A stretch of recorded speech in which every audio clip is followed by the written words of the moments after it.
CE2, Charlottesville Entrepreneurs in Espresso. Raise your hand if this is your first time attending this event. Awesome, welcome. We'd love to hear how you heard about the event. So myself or Catalina or Hannah, somebody at the table, let us know how you heard about the event so we can do more of that. And this event, a little bit of background, we've been going since 2015. We started in the iLab over at UVA, had a lot of success there. It was a great event, and through COVID, kept it going virtually, and then we're very grateful for Code-Based Co-working for hosting us here as we continue on. So the structure of the day is we always have 2 speakers share. It's always the 3rd Tuesday of the month. We have an early stage company, which will share about their company. That's ours today. And then they'll have an ask for the audience. And so it actually gives you the opportunity to participate and help. And then we have a seasoned entrepreneur that's going to share their crash and learn stories, their journey, lessons they've learned the hard way. And this event is put on by a number of organizations that you might have just seen up there, but CBIC, Charlottesville Business Innovation Council, CIC, Community Investment Collaborative, the SBDC, Small Business Development Center, and we are also supported by the Batten Institute at UVA, Watermark Design, Code-Based Co-working. So a lot of great organizations come together. My name is Hope McCutcheon. I don't think I said that yet, but I'm a board member of CBIC and have been coming. So I started in the audience coming back in 2017.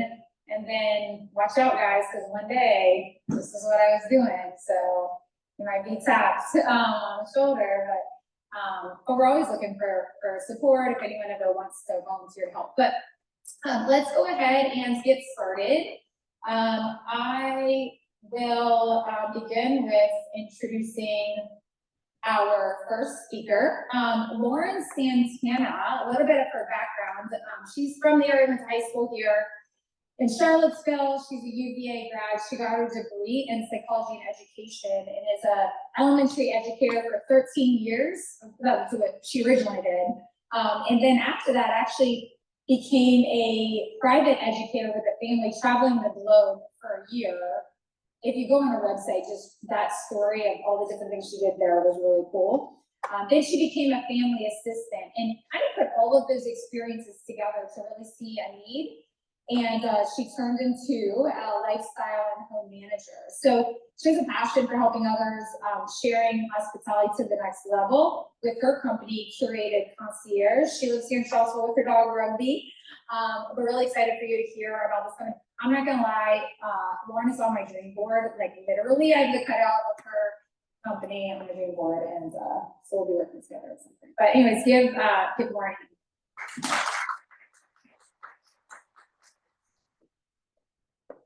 Thank you both. Thank you all for being here. This is like my first official speaking engagement in front of a group of people. So thank you for making me feel warm and invited. As Hope said, I'm a UVA grad. I am a former elementary educator. I taught for 13 years in room 13 at Hollymead, so it's somewhat of a lucky number for me. And did sort of transition. I was actually looking for a change in January of 2020 and met with UVA Career Relations. I was ideally hoping to travel with a professor that was taking a sabbatical, and I would serve as their private educator. And then March came with COVID, and so no one was traveling, and no one wanted strangers in their house. And so I kind of put that idea to the side, but was thankfully connected with a tech family in the Bay Area. So I did get to travel for a year, and that was quite a learning experience, which led to sort of the family assistant piece and then the entrepreneur as well. When I was in California, I loved it. I was in the Bay Area and then also in Santa Barbara, which is beautiful if you have been there before, but was really missing Charlottesville and being home. So I was actually connected with a family that was relocating from Southern California to Charlottesville, another tech family that had the opportunity to work remote. So I was in that capacity for a year and a half, and during that time, I was part of the CIC entrepreneur workshop. So I went through the 16-week course. And in the course of doing that, I realized in my time working as a family assistant is that we all wish we had more time in our day. And while I can't create more hours in a day for you, I can create more time in your schedule to focus on what really matters. And so that was my goal, is I knew that there was a need for it. I had a family that was employing me full time to do this work, and I thought, gosh, I love doing this. I don't like working 11 to 7 right in the middle of the day. So could I do this on a part-time basis and remove myself from the childcare piece of things and really help release that mental load? A lot of people talk about the second shift of work, especially working moms. And so that's what I saw. There was definitely a need for it. So part of CIC, we have a lot of these like client and customer conversations. So my target audience is working professionals, young families, people that are really focused, driven, want to be active in their community, but have all of these things that they have to do. Also out-of-town homeowners. So I do home management, and so people that have a second home in Charlottesville need someone here to be, have vendors, meet them, just check in on the home. Last week, I walked into a house, there was water in the basement. I probably got it on day 2, and they're gone for a month. So imagine the water bill and the damage that would have occurred a month later when they return. So currently, I have a website, I have a presence on social media, I have a bi-weekly newsletter, Curated Connections, where I share 3 C's every other week with some things, and I am a member of the Boss Babes community and the Charlottesville Chamber of Commerce. So a lot of communications, talking, networking in those spaces. Locally here in Charlottesville, there was a business, Ce2 Concierge, Sue Batani, who was a great resource for me. I met with her November of 2023. She decided to retire, and so she closed up shop. I got a couple of her clients, but not as many as I originally had thought I would, but she was such a great resource in sharing me as helping getting started as an entrepreneur. A lot of people rely on UVA students for help in this sort of space. Unfortunately, they're not around all the time, and you can't always trust them. I know a lot of people have used them for babysitting, and they have a day function, or they have to study for exam, or they're on spring break, and so that need that you have, you think you can get someone, they're not always available. And then I saw need in having conversations. Housekeepers and professional organizers are in spaces of families, couples, single professionals, and notice that there are things that needed to be done, but a housekeeper is not going to run errands for you. A professional organizer is not going to do project research on finding the best plumber to come to your house. So those vendors and people were telling me like, oh my gosh, like I totally see a need for this. So in Virginia, there are 2 other businesses similar to mine, not in Charlottesville. There's Potomac Concierge, which is based out of the Northern Virginia area, and then My Shira, which is in the Richmond area, and they offer similar services to mine. So I offer lifestyle and home management and corporate concierge. I won't go through all of the details, but these are some of the things that I do, sort of like a personal assistant as an as-needed basis. I also offer home management. So like I mentioned, the home away check-ins, waiting for vendors, a variety of things. I just recently started a home reset. So it's a weekly or bi-weekly. I come in, make the beds, tidy the home. You leave in the morning, it's chaos, and you come home after work and your house is in order. So those are just a couple things. And then I would like to eventually break into the corporate space. I think there's definitely a need for it. There's a lot of people that are working remote, or they'll come in a couple times a day. A lot of people employ a virtual assistant, but there isn't someone on the ground to do sort of the errands and the things, last minute things that need to be done. So that's, I feel like, an opportunity as well. A couple stories, just in general. One of my families they have 4 children. They have 3 birthdays in June. And so before school went out, I set up and 3 birthday parties. I packed 2 kids for camp for an entire month and packed the entire family, well, the children, for a week in Montana, and did all end of the year teacher gifts. And mom and dad just like showed up. So it's really an amazing thing and a service that I offer. I actually have a client that's moving to Charlottesville tomorrow, and I was her person on the ground. She's coming from Ohio, and so I met the realtor. I was there helping with punch list items. I'll be there tomorrow as the movers are there, just as another person, a source of support as well through things.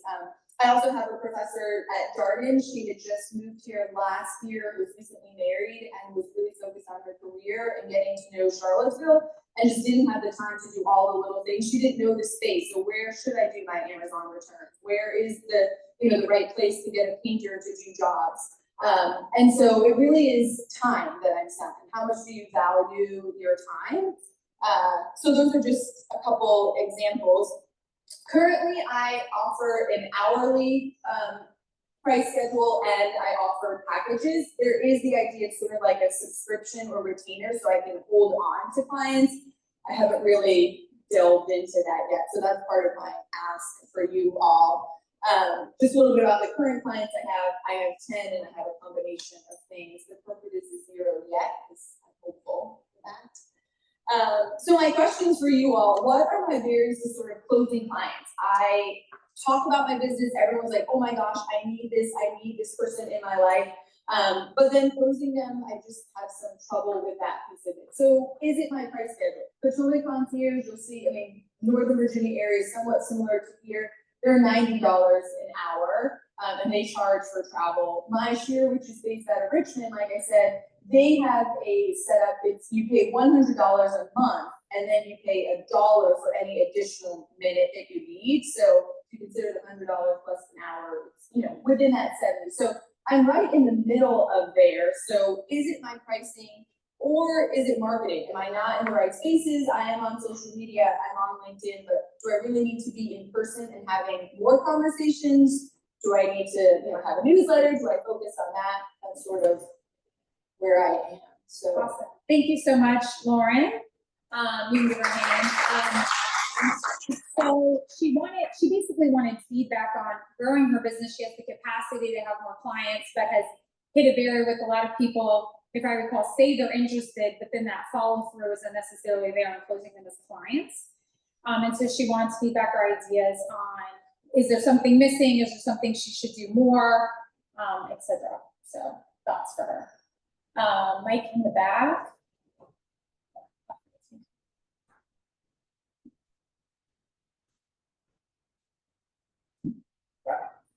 There's a huge market that you didn't mention, I don't know if you looked at it or not, that would be people who are getting on in years and they still live in their homes and they prefer to stay in their homes, but there are just a few details that they can't handle on their own. And it's sort of a thing of reliability. If I'm in that situation, I need to know that there's someone I can count on to either do the work themselves or line someone up. And I can tell you that's a huge opportunity because they're faced with a choice. If they want to go to a nice assisted living home, and it can be $4,000 or $5,000 a month, and so there's a lot of room in there. I'm sure a lot of them would happily pay $1,000 to $2,000 a month just to stay at home. I think that's great. That's something that I've thought of is sort of the senior and getting older community. One hesitation I have is my personality is I always want to help people, and then I worry that someone comes in like, oh, I haven't been feeling good and my dog didn't get a walk, and then I feel really bad and feel like I need to walk their dog, or like, oh gosh, like I feel a little bit lightheaded, like would you mind checking my blood pressure? And I don't have the experience in the healthcare piece, so that is something, but I think there's a fine line there, and I think also my passion is helping families really, but it is something, I do have clients that are that way, but I haven't marketed really in that way just because I feel like it might hit a little bit of blurred lines. I worry about my own personality. But thank you, I appreciate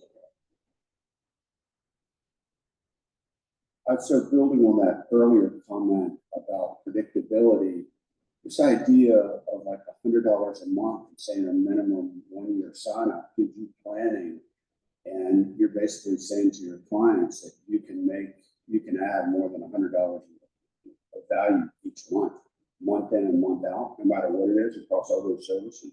And that gives you predictability and it gives clients, and it's a way to narrow things down. So I like that subscription. Okay, thank you. Hi. I love your business. I'm not like a business expert, but I do have a couple questions. Like I heard you say you want some of the value that you provide is that you're here and you're local and you're in person. So I was curious if the people that are saying they're interested are people in person. So that would be something to think about. But what I notice about you is that you're super clear and articulate and like grounded. And when I see you and meet you, I go, she's allowed in my house. And I feel safe with my plants and my pets and my jewelry or whatever.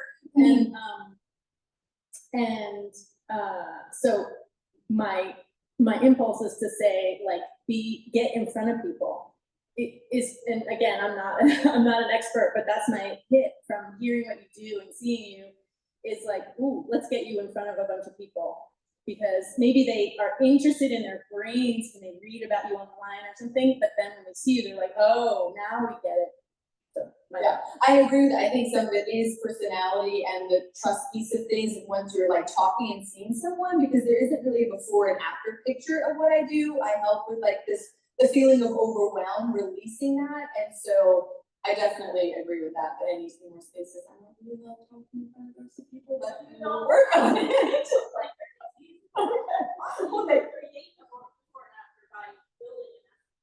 It's just that you've done it in front of toddlers for so long. The kids for so long. Who else? That's that in the very back here. Okay. We'll do this one and then the back. All right, hey, I'm Corinne, and hey, your presentation is really sharp. So, hearing that you have the awareness of what your scope is and who it might align with or not align with is really clear, because you're honoring your own time too, and you're a really rich referral. So when you're also doing research for potential clients who have a need, hearing you say that actually that's not within my scope, but I can make a referral, encouraging you to honor your time as you do, and to work with people and charge for any time you're devoting to research and sharing needs and resources with people. That's like, it's a really awesome asset that you know it doesn't work for you, and that adding to your business, the research is a huge, being the bridge to someone else is another offering or service that is such a benefit to save time for people. Yes, I researched a wine fridge recently, and also they were shipping a car from California, and so I did all the research, made a spreadsheet so they could just look clear across, and there was no like on this website. So yes, I do offer that, but maybe making that more apparent as well. Hi there. My question is, well, first off, observation. If what you're selling or what you're offering, your benefit is time back to an individual, my guess is 9 out of 10 times it's going to be a really typical type A personality, because like, hey, I'm willing to pay to get my personal time back. And then I think about myself, because I'm pretty type A. I don't like to project manage somebody. I do not like to, if someone says, hey, can I help you in the kitchen? My answer is no, because I don't want to tell you what to do, because that also takes mental energy. It's quicker for me just to do it myself. So I think what you're up against is that type of personality, that type of mentality of, it's quicker for me just to do it myself than for me to try to explain to somebody else what I need done. So given that as an observation, what does your onboard look like? You come, you talk to someone like myself. How long does it take you to pick up what I'm putting down? And how long does it take you to ramp up and start to be able to take over the tasks that I want to offload and get rid of? I think that's a big piece in a decision that somebody needs to make, when you could say, hey, if I come and work with you, I will sit down with you, and in 1 hour or 2 hours or however long the case may be, I'm not going to charge you for my ramp up time, but in this period of time, I'm going to be able to take over these tasks and give you this much time back. Does that make sense? Yes, no, and I completely understand that, and that's something we need right away, and a lot of times I prefer to meet in person. What I have found is the same thing. People just get so overwhelmed with like, I can do it myself. So with 3 of my clients, we actually have a weekly ops meeting. So Mondays, we meet for an hour. One of them is on Zoom, one of them actually goes to their home, and we talk about like what their week is going to be, and they delegate things to me on Monday. And then it's up to me to figure out what is time sensitive, what do I have more time to do, and it's done by Friday. And most people have said, and when I offer that, they're like, oh my gosh, yes, I need to be accountable. Like if I put this on my calendar, meeting with Lauren at 8 a.m., I'm going to attend, and I'm going to be ready with things to have Lauren do, because I know they're going to get done, but it's also accountable to her. I have another one at 4:30 on Mondays. Like, okay, by the end of the workday, I have to have things available and ready for Lauren. So I think it's the accountability for both of us. But I think the weekly check-in, because I'm the same way, I'm like, I'll just do it myself. But otherwise, email, I ask people like, what do you prefer, email, text? I'm happy to do things. I mean, maybe one day I'll have an app. We shall see. I would recommend that you put that kind of information in the marketing, Okay. as opposed to all the feel-good stuff. Give me like the tangible, this is how I manage my clients. Okay. This is what it would look like for you. And this is what you'll get back by allowing you to do this. Thank you. It's time for just some more, guys, sorry.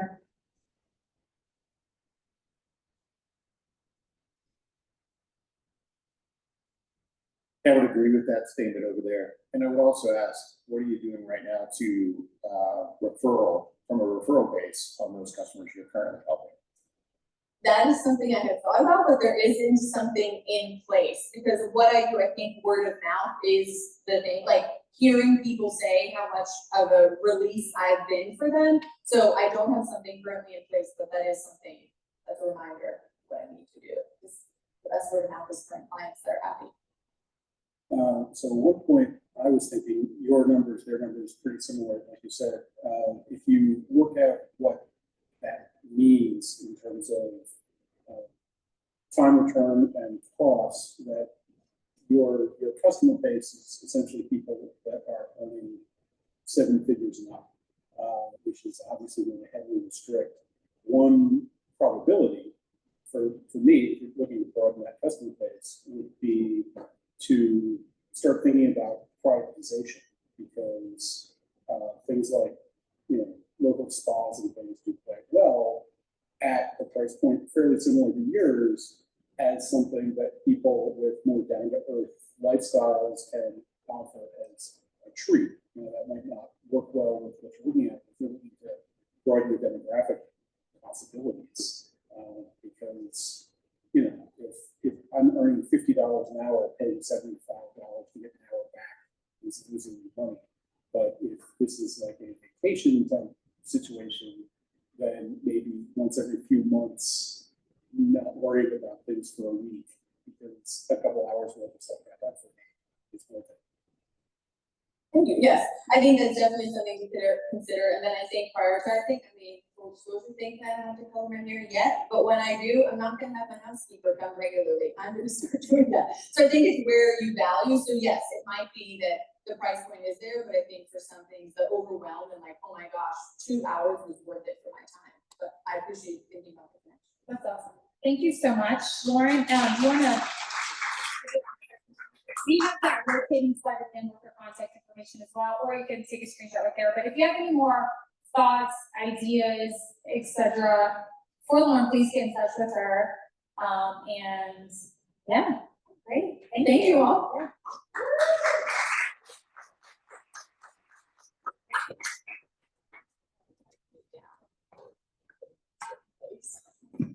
All right. Okay. So now we will, thank you, Lauren. Now we will transition to our Crash and Learn speaker. We actually had Adam Healey here years and years ago. It was probably 6, 7, something like that, back when we were at the iLab. So I always love when entrepreneurs return, and fortunately or unfortunately, many more lessons learned the hard way, which is really the purpose of the talk. So a little bit about Adam. He's actually, fun fact, I'm going to begin and end with a fun fact, but he was born in Rome, Italy, and grew up in Long Island. I'm sure there's a story there to begin with, but he actually came to Charlottesville for UVA. So he's a double who. He went to UVA undergrad, got his degree out of the Com School, McIntyre School of Commerce, and also got his MBA at Darden. Let's see, one of his first companies, or his first company was a web startup, Samba Digital Media in Prague in 1999 at the age of 24. And that's where he built the company into one of the largest e-service firms in the Czech Republic in its day. Then he started with a co-founder, Hotelicopter, which is a hotel meta search engine that he sold in 2011, to Roomkey, which is a consortium of the 6 largest hotel chains in the world. And the hotel search engine, Hotelicopter, was featured in Washington Post, Forbes, MSNBC, USA Today, and I was their banker back in my banking days, so another fun fact there. And then from there, started Bird and Blue, which is a website serving the wedding industry based right here in Charlottesville as well. That was founded in 2011, right after the other company was sold to Room-Key, and sold that to Zola in 2017. Adam now is the founder and CEO of Novela, which is a software platform focused on building the first transactional marketplace for the wedding industry. He is a frequent lecturer in entrepreneurship at the McIntire School of Commerce as well as Darden. And back in the day, this is like old news, but he was named as one of the top 50 entrepreneurs in Virginia by the Center of Innovative Technology, and also featured in Entrepreneur Magazine back in the day, 2008 issue about entrepreneurs with MBAs. He is and then fun fact to close with, he is an avid amateur kiteboarder and scuba diver with over 400 dives. And he's in Wikipedia. So please help me welcome Adam Healey.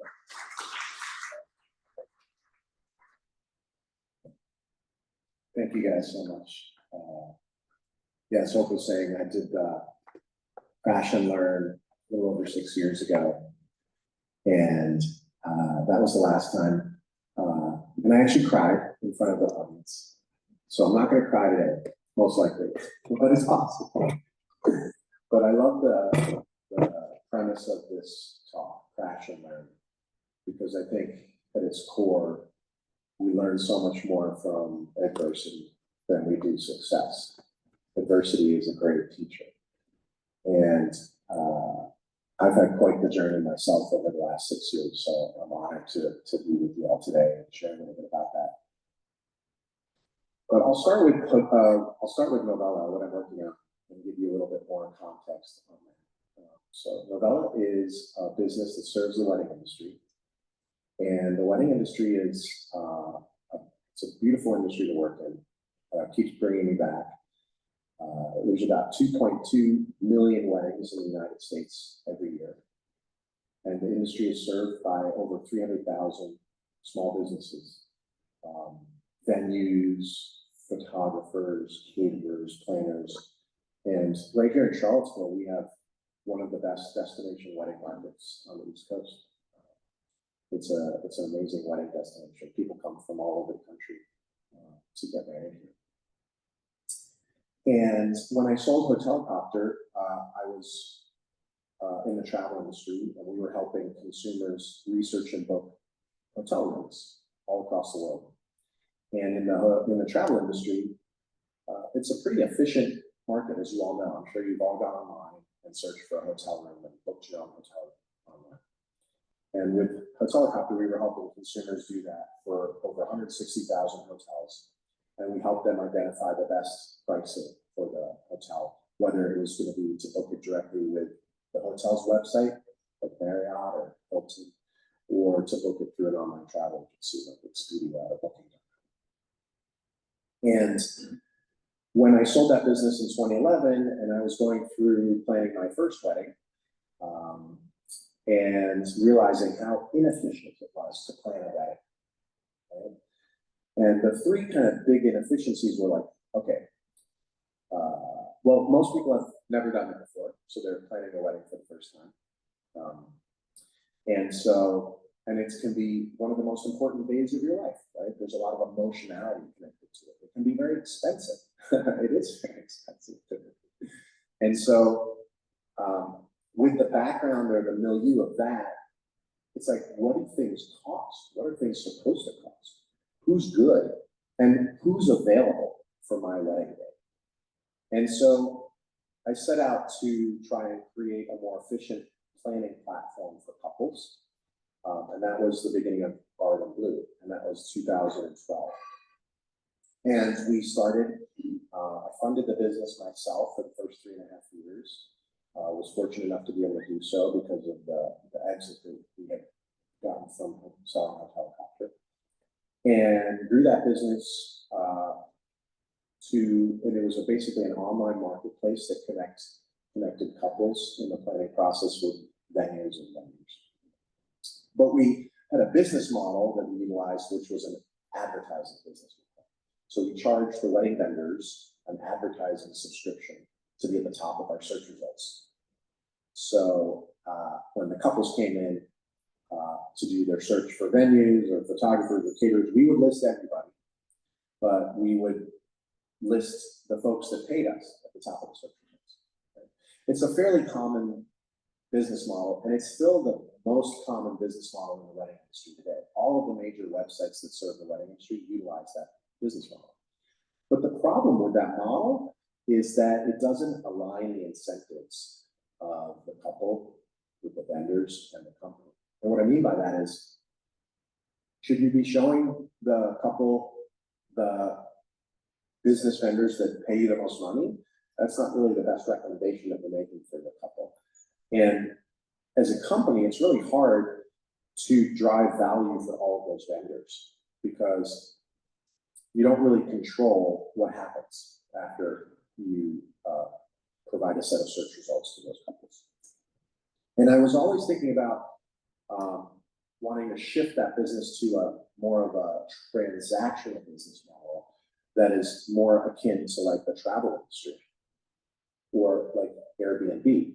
And Airbnb, for example, makes money when they successfully connect a guest with a host, right? So you go on Airbnb, you're not seeing the listings of the homeowners that pay Airbnb the most money to be at the top of the search results. As a homeowner, you can't actually pay Airbnb to be at the top of the search results.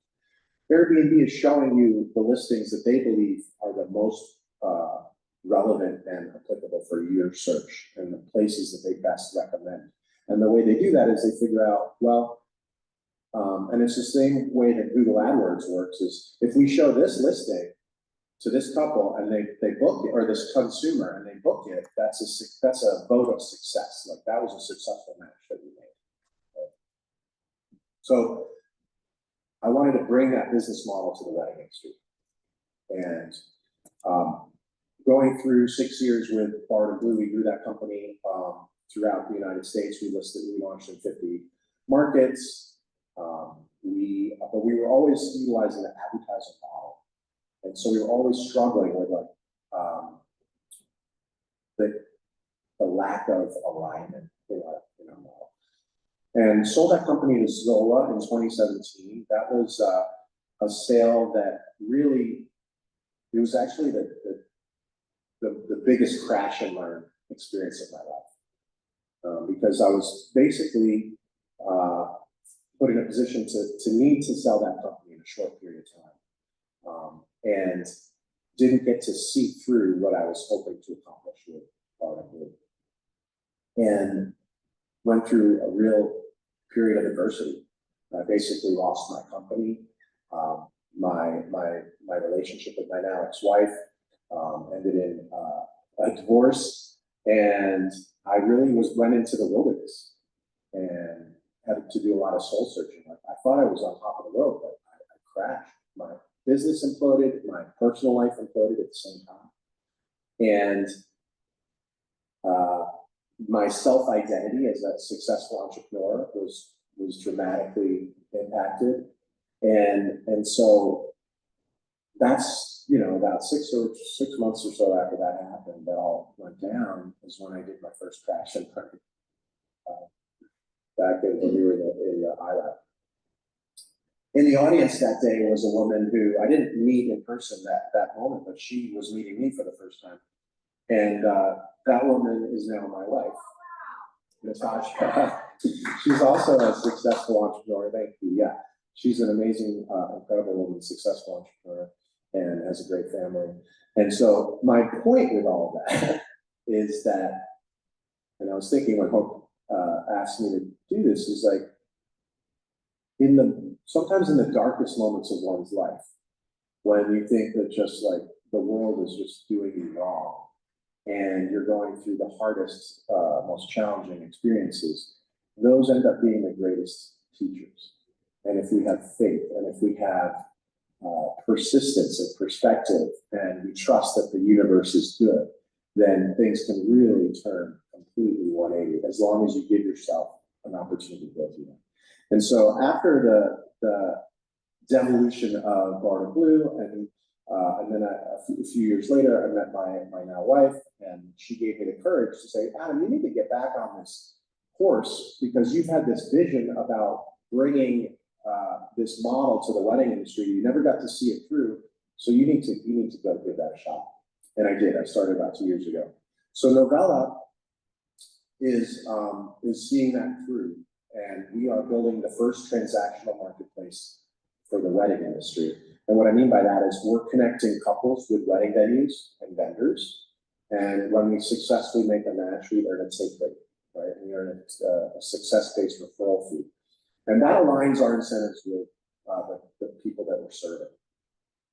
And we started by just doing a marketplace that served all vendors kind of equally, venues, photographers, planners. And then we realized we needed to focus. And 95% of the couples that we were serving, they start by booking their venue, right? Which is not a big surprise, not a revelation, but in hindsight, it's almost like our unique insight. And so we said, well, let's just start with the venues. And let's go to the venues. And the other challenge that we had was, it's expensive to go out and do consumer marketing and find couples, on the internet as they're newly engaged and planning. And it's expensive to acquire them because we're also only acquiring them generally one time, right? But by focusing in on the venues, we were able to say, well, we're going to go to the venues and we're going to help the venues create 5-star experiences for their couples. Once the couple books the venue, then we're going to help them book their other vendors. And by providing a software platform for venues, we don't have to go market to the couples directly. The venues just bring all their clients to the software platform. And then we help connect those couples once they've already booked their venue with all their downstream vendors. So it was like, over the last year and a half, we've kind of dialed that in and figured that out. So we started with a broader premise, like we want to bring this transactional model to the wedding industry, but then we had to figure out, okay, well, how do we dial it in? How do we get more focused and more focused? And how do we eliminate some of the biggest challenges that we're facing? And so now, today, Novela goes, we partner with wedding venues to help them deliver 5-star experiences to couples. Once the couple books the venue, they get invited to this planning portal. It's branded, co-branded with the venue, and then they get to go shopping for the other downstream vendors.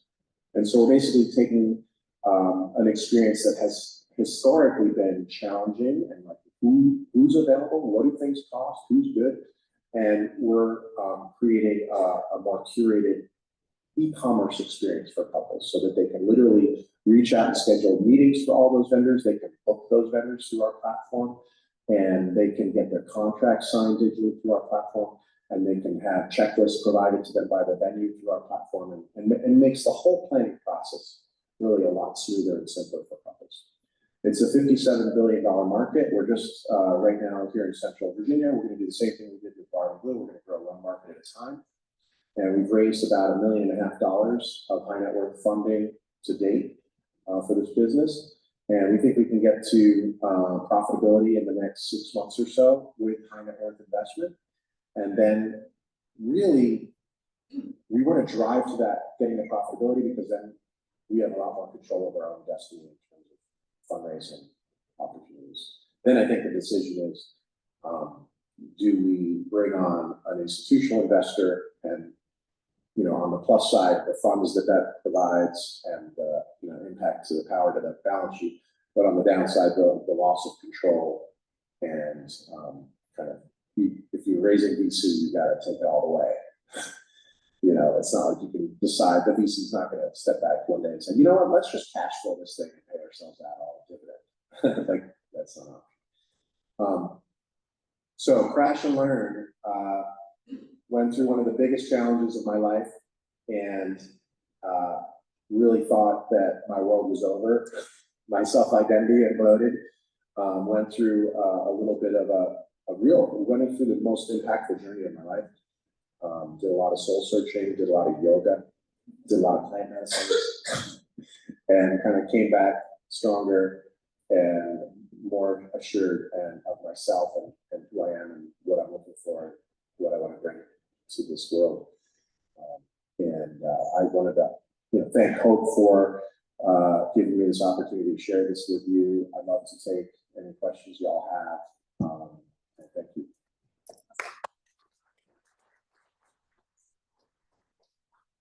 I'd like to take credit for introducing me to her. I had no idea that she was in the audience. All right, so we can start over there, and then there's a mic coming your way. And we record these, by the way, they are posted on our CBIC channel, and so that's hence the mic for the. Hey, good morning.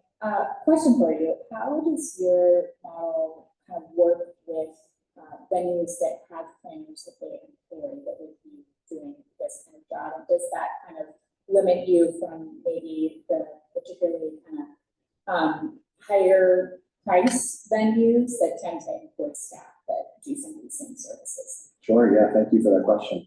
Well, you know, Pippin Hill and other venues like on that level are on our platform and working with us closely.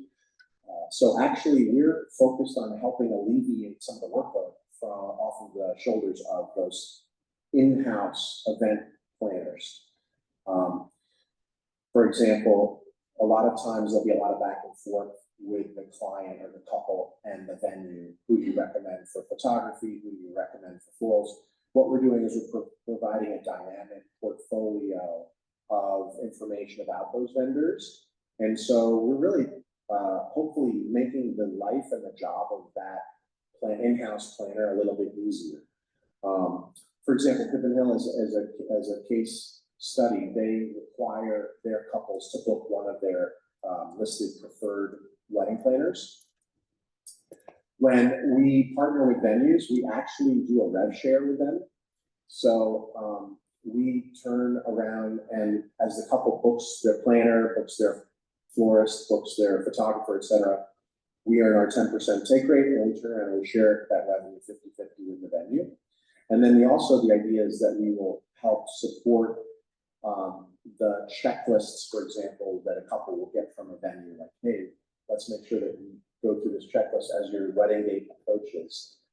We can provide the software that adds the email notifications for the couple that go out automatically, etc. So it's like we're taking, hopefully alleviating that workload off of those individual event planners as well from having to do that correspondence. So that they get to do higher value work on behalf of those companies.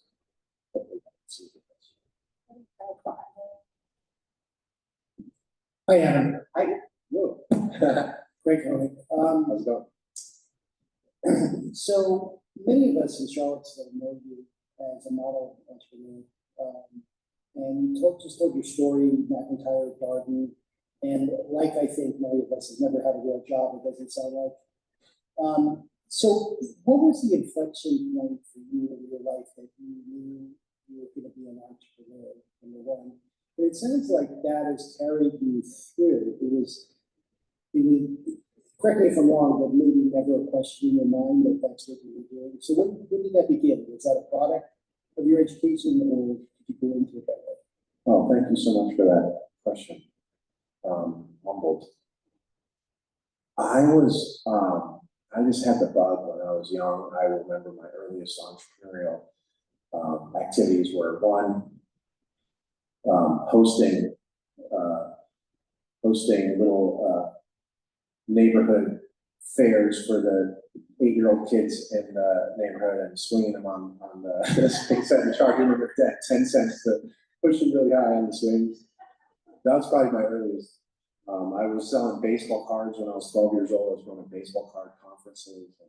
I really liked baseball cards, but this was a way that I could buy as many baseball cards as I wanted, open up all the packets and find the Darryl Strawberry rookie card and sell it and justify all those baseball cards. I came to UVA and specifically here because of the undergraduate business school. I knew that I wanted to study at McIntyre. Almost didn't get there. Made it through the grace of God, through some challenges to get to McIntyre. And then I spent a year right out of UVA. I went to Wall Street, like a lot of folks do from McIntyre. I took the Solomon Smith Barney trading floor job. and realized really quickly that that wasn't for me. Like, nothing wrong with that. It's a great career, great occupation. But moving, I felt like I was just moving money around for wealthy people, and I wanted to like create something. And that urge of creation, I think, was the driver. And that led me to move to Prague a year later, and with one of my best friends, and ended up starting up my first real company, I guess, 6 months after that, which was Samba. So at an early, I think that, and then when I went back to Darden, one of the most interesting questions they ask is like, is entrepreneurship, are entrepreneurs born, or can they be taught? And I think that they can be taught, because there's this incredible curriculum now around effectuation, and Sarah Coffee at the Darden is a big effectuation entrepreneur. She's done incredible work, and I going to Darden and business school really helped me understand that there are a lot of principles that you can apply to being a good entrepreneur. And so that was exciting and invigorating. And so I really appreciate your question. I think that it takes a certain type of person to want to go through the pain and suffering of starting a company, because there's always going to be challenges. I think there's a fun meme where it's like, people think success is just like this line, it just goes up and to the right. But like, success really looks like that, and maybe you're luck. And there's also just like, sometimes there's a real fine line between failure and success. Like with Hotelicopter, we sold the business and we made money for ourselves and investors. But gosh, I mean, if that company hadn't decided to buy us, then we probably would have just had to fold up, fold up shop. So I think it's also a challenge of not like just realizing that a lot of it is just being in the right place at the right time, being lucky, taking more shots on goal, just like making things happen. Thank you so much for that question. Hi, good morning. Over here on your right. Thanks for speaking. I was wondering, is there something special about weddings that attracts Novela to it, or have you just thought of events? Because I can think of funerals, gender reveals, retirement parties, bar mitzvahs, things like that, where they all need lodging, food, security, decorations, and to me, it seems like a 10-degree shift to just expand to that, but maybe it's not. So is there something about weddings that speaks to you, or have you ever thought of this and I'm asking it too late? No, that's great. Thank you. Yeah, weddings is one of the last frontiers, I feel like, as a software entrepreneur, as an industry that is missing the like innovative leap. Because, today you can order food to be delivered to your home at a few taps on your phone. You can have a car delivered to your phone, to your house, with a few taps on your phone. You can book places to stay all over the world. But when it comes to planning a wedding, which is such an important life event, it's still, you're sent back into the Stone Age with the Yellow Pages. There's a lot of challenges that couples face, and it's such an important time in one's life. So I think I'm drawn to that. I'm also drawn to the 300,000, helping the 300,000 small business owners that make their living from the wedding industry.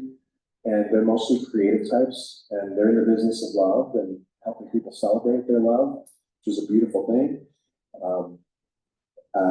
But they can use some help sometimes with finding clients. They're not like online marketing experts typically. They're not like administrative experts. But you're absolutely right that weddings is really a sub part of the broader events industry. And I think as we focus in on venues and wedding venues, we're learning that a lot of those venues also throw lots of other kinds of events. And so this planning portal that we provide them with to help their clients is also very applicable to the other kinds of events that they're hosting. So I think that if we can get weddings right, which is kind of like the event, then we can help with the other kinds of events as well. The only thing with funerals is, as important and beautiful as they are as events, a big part of our strategy is related to content marketing and showing beautiful pictures of weddings. And so I was trying to think, because I've heard that before, like, you guys should do funerals too, because funerals, that's a big industry, and like, I'm just trying to think of like what our website would look like if we were just showing pictures of all of these funerals taking place, and all of these sad people. You know, so, but maybe. Thank you so much for your question.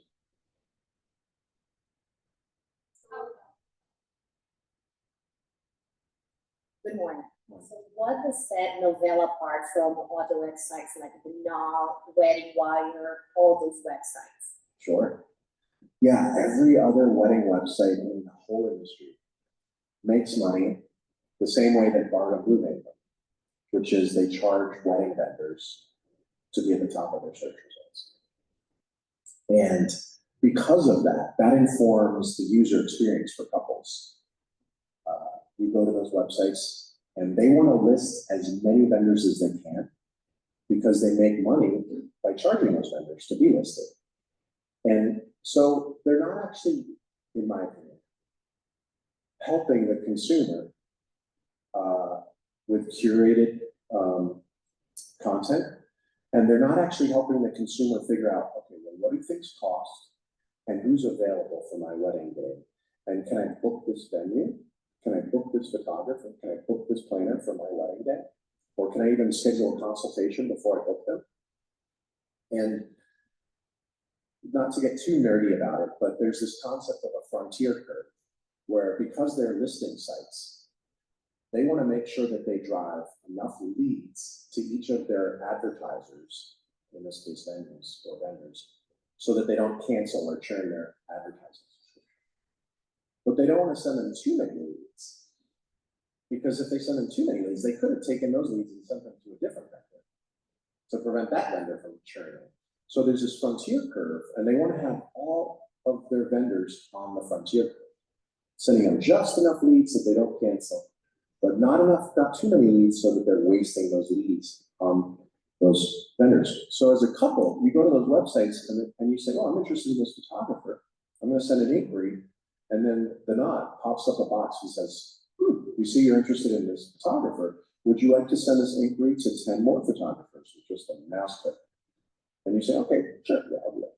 And my point is that, again, not to be too nerdy, but the quality of those leads for the vendors is approaching zero because the nod is trying to send as many of them as possible. So you throw it away, and Jeff Bezos was famous for saying, you know, the perfect bookstore would be one in which you go in and there's one book. And it's the absolute perfect book that you want to read next. We figured it out.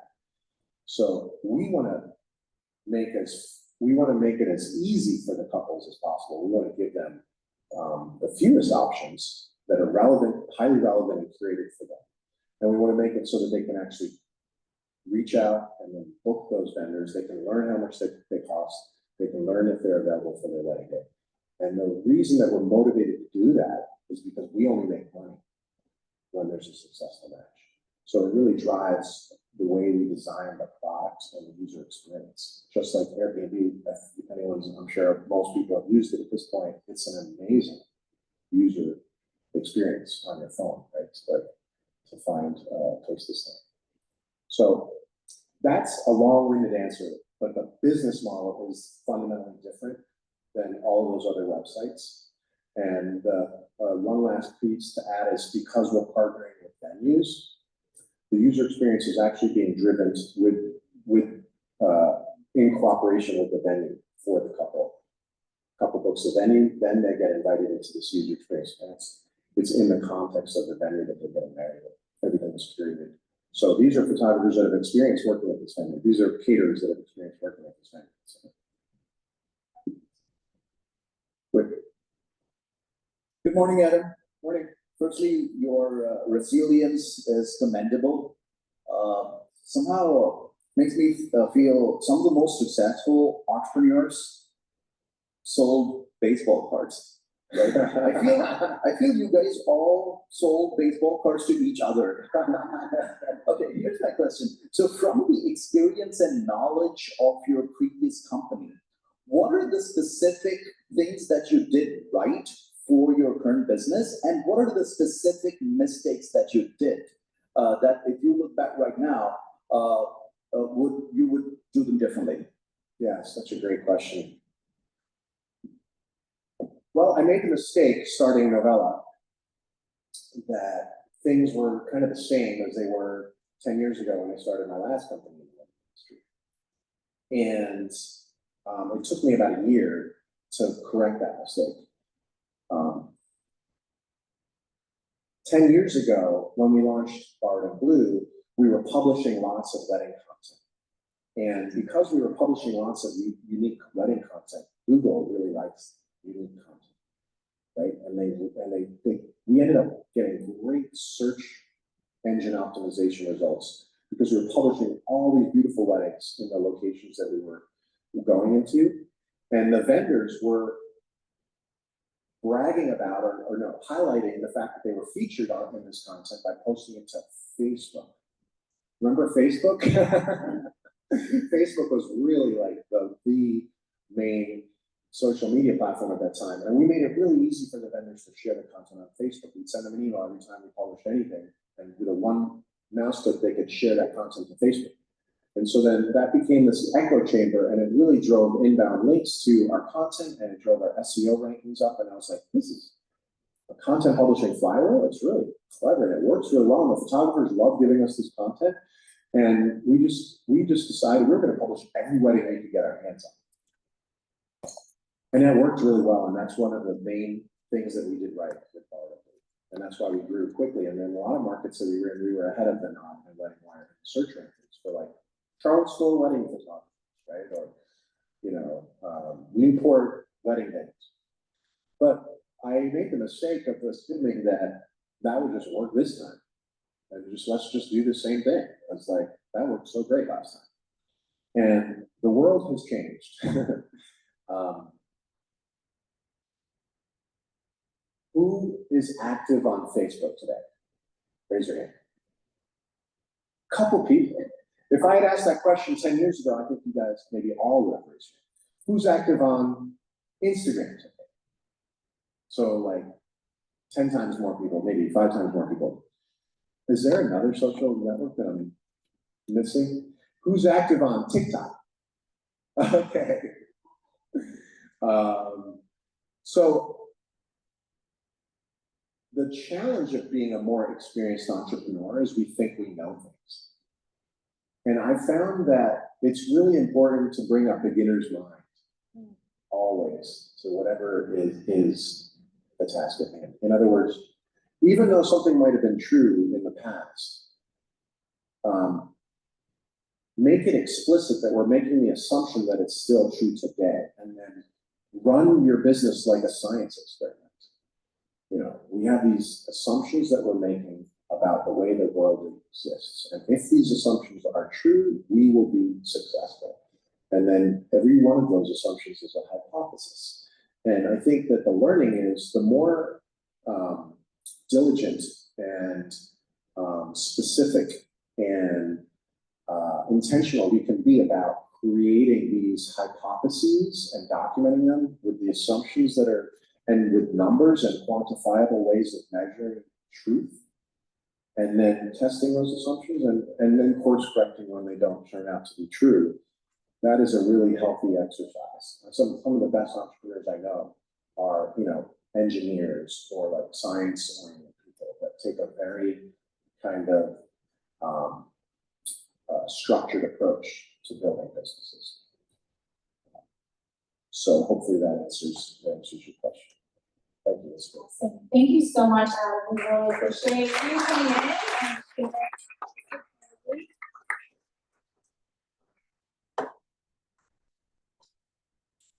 I'm gonna put this back up here. All right, so what we're gonna do now, thank you both, Lauren and Adam, again. You guys want to give them a hand?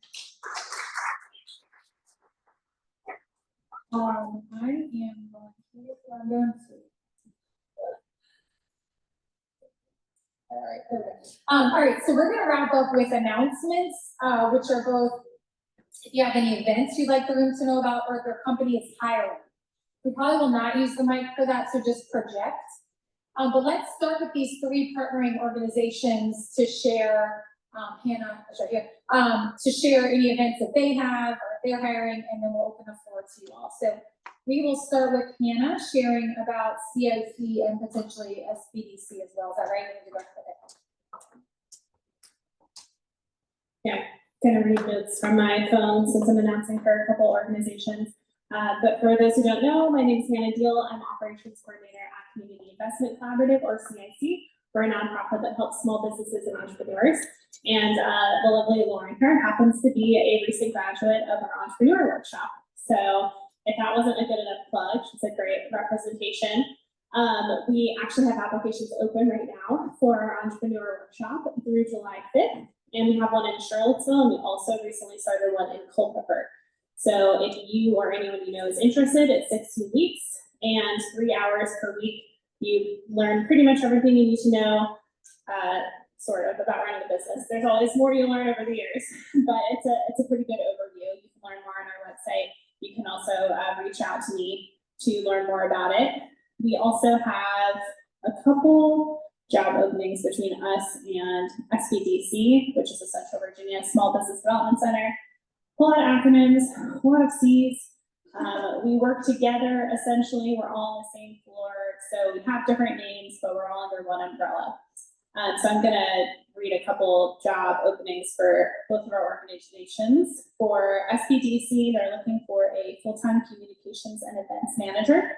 Applications received by June 20th will receive preference.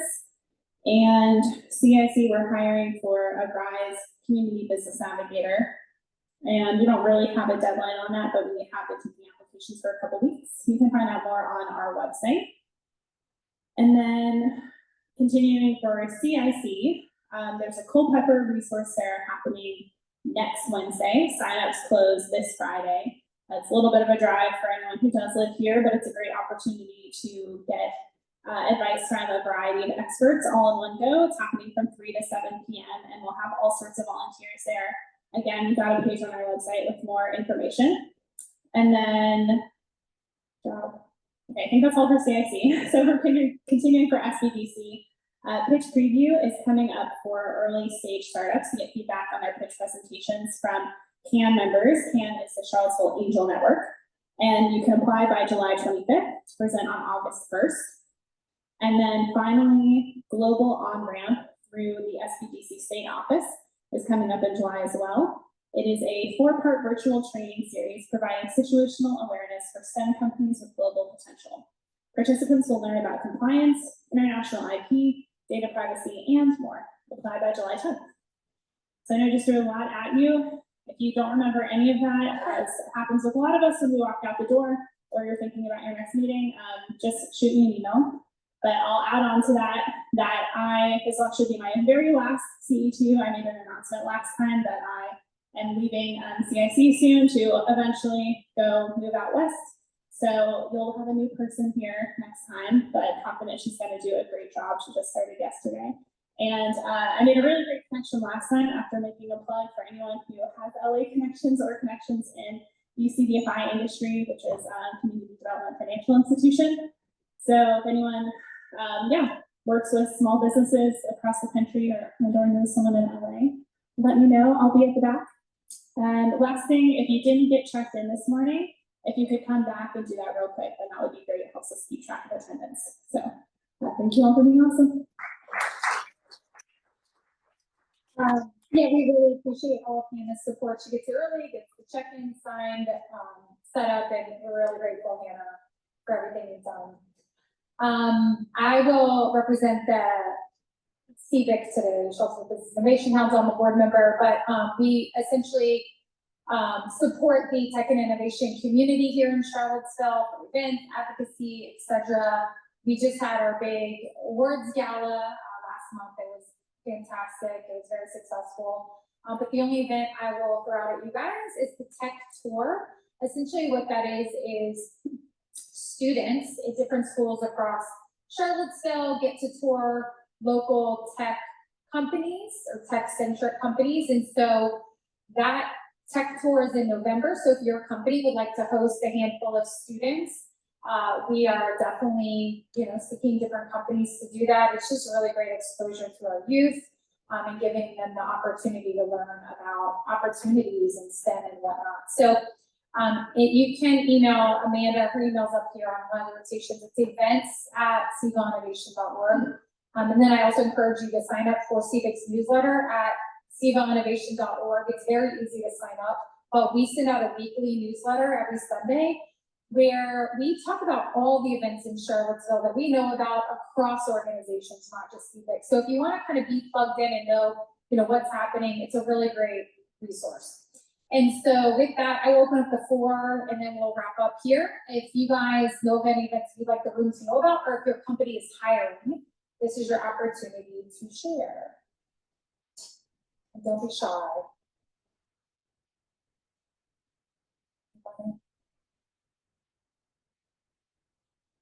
Okay, well, I put a plug in for myself. I'm a recruiter by profession, and I recruit across industries, and so you can always find me on LinkedIn and we can connect if you're looking. I might have something, or I just love networking in general. So with that, we are done. This was successful. I really appreciate our speakers again coming in. We will be back the 3rd Tuesday of July. We'll be right back here. Register online, it's free, obviously, as you guys know, but it kind of gives us a count for coffee and things like that. And bring your friends. Yeah, we appreciate you guys supporting this event and looking forward to seeing you next month. So have a great rest of your Tuesday.